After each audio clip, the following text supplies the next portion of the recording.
32,000 শিক্ষক নিয়োগ মামলায় এক নতুন মোড়। থাকবে তো 32,000 শিক্ষকের চাকরি, কি বলল হাইকোর্ট। নমস্কার বন্ধুরা, একাডেমি ইউটিউব চ্যানেলে সকলকে স্বাগত জানাই। কলকাতা হাইকোর্টে 32,000 প্রাথমিকের শিক্ষকের চাকরি বাতিলের মামলা এক নতুন মোড় নিয়েছে। এই মামলাটি পশ্চিমবঙ্গের হাজার হাজার চাকরি প্রার্থীর ভবিষ্যৎ নির্ধারণ করবে।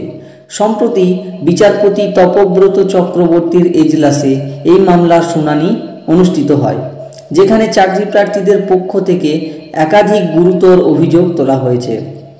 এই ভিডিওতে আমরা সেই শুনানির গুরুত্বপূর্ণ বিষয়গুলি তুলে ধরব। তার আগে বলে রাখি, চ্যানেলে যদি নতুন হয়ে থাকেন অবশ্যই চ্যানেলটি সাবস্ক্রাইব করে নিন এবং পাশে থাকা বেল আইকনটি প্রেস করুন, যাতে সবার আগে নোটিফিকেশন আপনি পেয়ে যান। আদালতে উপস্থিত প্রধান অভিযোগসমূহ।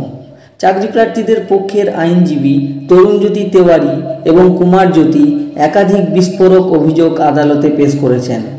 এই অভিযোগগুলো নিয়োগ প্রক্রিয়ায় স্বচ্ছতা নিয়ে বড়সড় প্রশ্ন তুলেছে।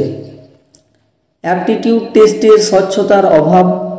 মামলাকারীদের অভিযোগ, অ্যাপটিটিউড টেস্ট কিভাবে নেওয়া হয়েছে বা আদৌ নেওয়া হয়েছে কিনা তা নিয়ে যথেষ্ট সন্দেহ রয়েছে। সংরক্ষণ নীতির লঙ্ঘন। একাধিক জেলায় সংরক্ষিত শ্রেণীর প্রার্থীদের কাট অফ মার্কস সাধারণ শ্রেণীর প্রার্থীদের থেকে বেশি ছিল বলে অভিযোগ। অনেক যোগ্য প্রার্থী কাট অফ মার্কস পাওয়ার পরেও চাকরি পাননি। প্যানেল প্রকাশ না করা।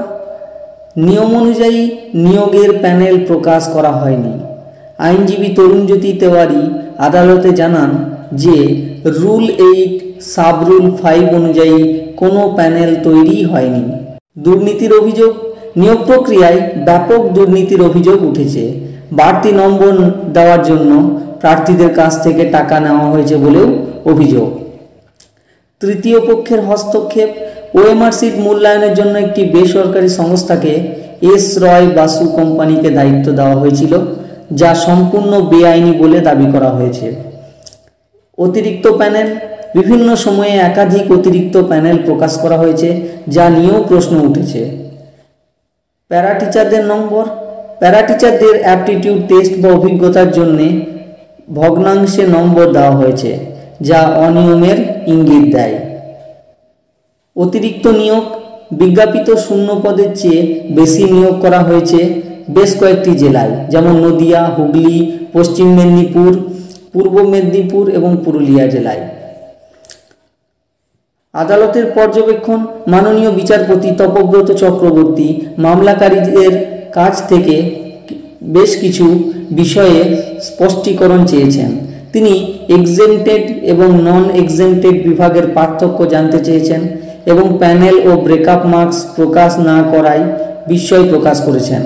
আদালত আরও জানতে চেয়েছে যে মামলাকারীরা 2014 সালের টেট পরীক্ষার ফলাফলে সন্তুষ্ট ছিলেন কিনা, যেহেতু তারা সেই পরীক্ষায় উত্তীর্ণ হয়েছিলেন। এই মামলার পরবর্তী শুনানির দিন ধার্য করা হয়েছে 2রা সেপ্টেম্বর 2025। এই মামলা পশ্চিমবঙ্গের শিক্ষা ব্যবস্থার জন্য একটি অত্যন্ত গুরুত্বপূর্ণ মাইল ফলক হতে চলেছে। এখন দেখার বিষয় আদালত শেষ পর্যন্ত কী রায় দেয় এবং হাজার হাজার চাকরি প্রার্থীর ভবিষ্যৎ কোন দিকে মোড় নেয়। তো বন্ধুরা, আজকে এই পর্যন্তই। দেখা হচ্ছে পরের কোনো গুরুত্বপূর্ণ আপডেট নিয়ে। ততক্ষণ পর্যন্ত ভালো থাকুন, সুস্থ থাকুন। ধন্যবাদ।